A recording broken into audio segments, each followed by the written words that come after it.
I happen to think that teaching and parenting are the most important ways in which we're going to rebuild our country. And I want to, just before I sit down, share a very moving story told by Dr. Tony Capallo in a book called When There's No Place Like Home.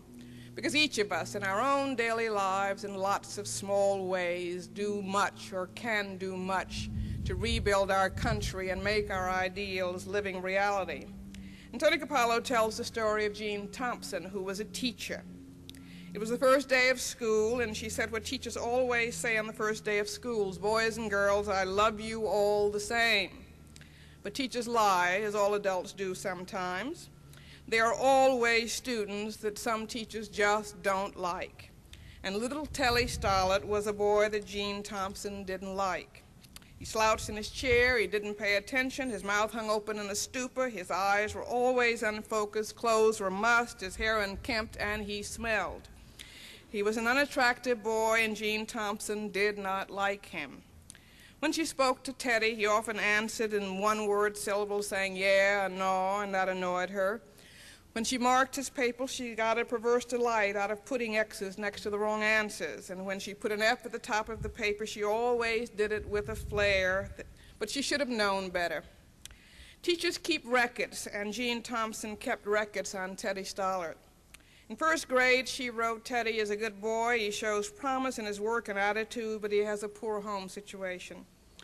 In second grade, she wrote, Teddy's a good boy. He does what he's told, but he's too serious. His mother's terminally ill. In third grade, Teddy is falling behind in his work. He needs help. His mother died this year. His father shows no interest. And in fourth grade, she wrote in Teddy's record that Teddy is in deep waters. He is in need of psychiatric help. He is totally withdrawn. She had records, and she should have known better. Christmas came, and the boys and girls brought their presents, piled them high on her desk. They were all in brightly colored paper, except for Teddy's present. His was wrapped in brown paper and held together with Scotch tape, and on it, scribbled in crayon, were the words for Miss Thompson from Teddy. She tore open the brown paper, and out fell the rhinestone bracelet with most of the stones missing, and a bottle of cheap perfume that was almost empty. The other boys and girls began to giggle, but she had enough sense to put some of the perfume on her wrist, put on the bracelet, and holding it up to the rest of the children said, doesn't it smell lovely, and isn't this bracelet beautiful? At the end of the day, when all the children had left, Teddy lingered behind. He came over to her desk and said, Miss Thompson, all day long you smelled just like my mother. And her bracelets, that's her bracelet. It looks real nice on you. I'm really glad you liked my presents.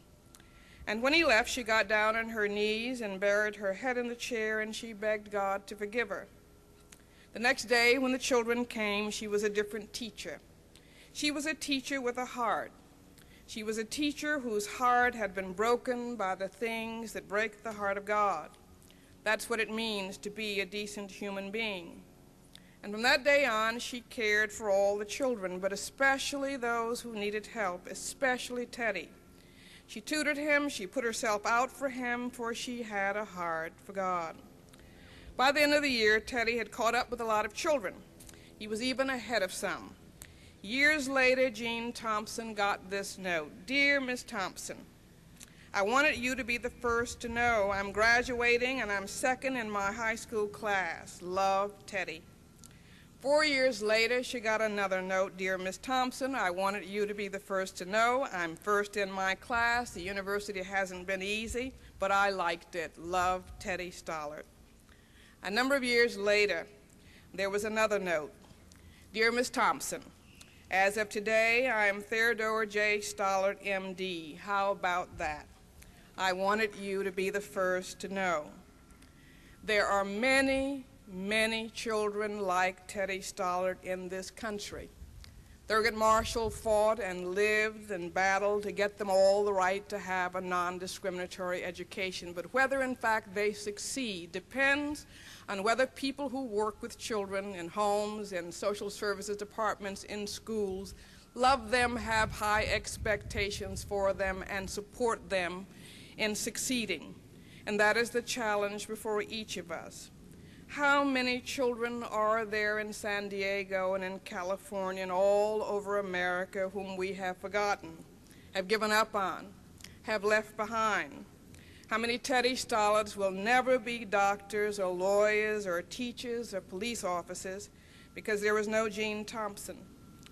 Any one of us can become a Gene Thompson.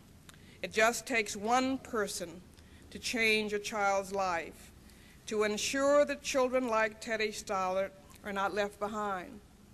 I hope every one of us, in the memory of this great man and at this college, will ask what each of us can do to help. What contribution can we make to building a better America, a fair America, an America that is committed to ensuring every child a healthy start, a head start, a fair start, and a safe start in life? Don't give excuses. If you can read a story, push a carriage, rock a baby in your arms, you can make a lonely child feel loved and help realize Thurgood Marshall's dream for America. Every one of us has a unique and important contribution to make to our children.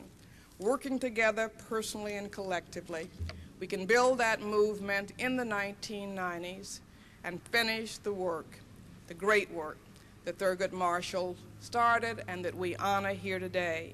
Thank you very much for letting me participate.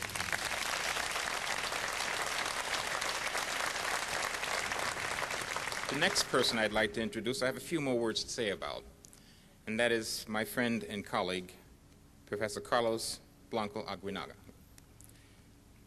Professor Blanco received his BA from Harvard and later took his PhD from the National University of Mexico.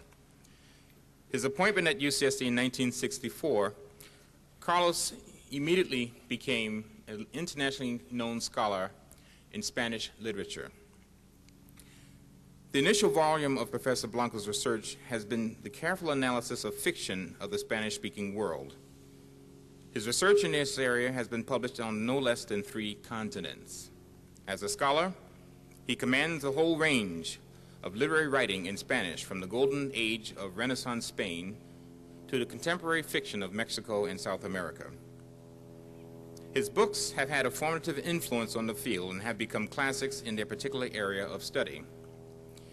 It is at once logical and extremely unusual to make the move from being a critic and theorist of the novel to becoming a practicing novelist.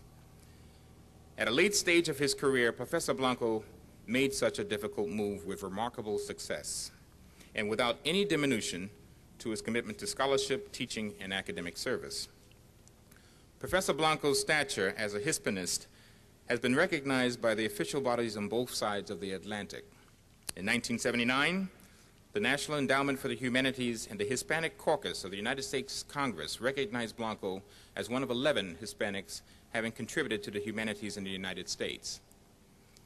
In 1982, the Spanish Ministry of Education identified him as the leading scholar in Spanish diaspora. As a citizen of the Academy, Professor Blanco is revered for his 30-year commitment to teaching excellence with scores of former students on the faculties of leading universities in this country and abroad. Now let me tell you about my friend, Carlos. 30 years ago, when the campus was devising the third of its colleges, Third College, a group of faculty and students, staff, members from the community came together to shape this vision. The buildings you see, the faculty you have met, the students you are meeting now, are part of that product. It was not an easy ordeal. As Carlos will be the first to tell you, a lot of people were called names, a lot of hearts were broken, and a lot of visions were brought together, coalesced, to create Third College at UCSD. It is indeed the vision of the voiceless. It is indeed a place where academic excellence and social responsibility have a home. We decided that we would initiate the Lifetime Achievement Award for this occasion, since we could not imagine a second person more important in the history and the founding of this college. We thought we'd only give it once, therefore. Please join me in thanking for his vision, his pursuits, my friend and colleague, Professor Carlos Blanco Aguinaga.